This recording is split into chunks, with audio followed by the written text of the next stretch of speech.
Dostlar salam. Üstünüzdə nə qədər nağd pul var? Siz baxın görün nə qədərdir. Baxaq, göstərin. Pul gətirər. 51, 61 manat. 61 manat. Adın necə oldu? Fuad. Fuad. Mən sənə 2 dənə sual verəcəm. İkisinə düzgün cavab verə bilsən, 61 manatda bizdən pul qazanacaqsan. Razısan? Razı. Həyəcan var?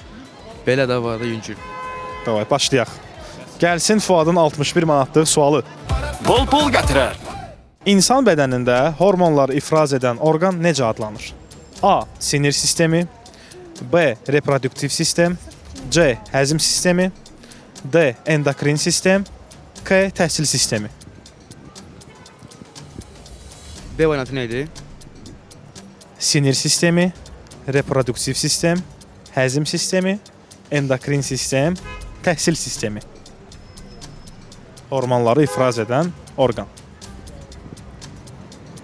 Yəqin ki, sizin adınızla bağlı olan variantlarda K. Təhsil sistemi. Olmadı. Onu seçirsən. Ya ona uyğun gəlməz, məntiqi uyğun deyil o. D deyək də. D. Endokrin sistem. Son qərarındır.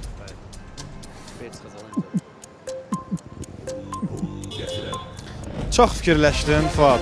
Amma düzgün cavabı idi. Endokrin sistem düzgün cavabı idi. D variantı. Təbrik edirəm. Davay dostlar, biraz alqışlayaq. Şo. Həyəcan uje sıfıra indi deyəsən. Daha da artır. Artıq. Artır da udursam gelir birbaşa şey. Gəl onda keçək ikinci əsas qazandıran sualımıza.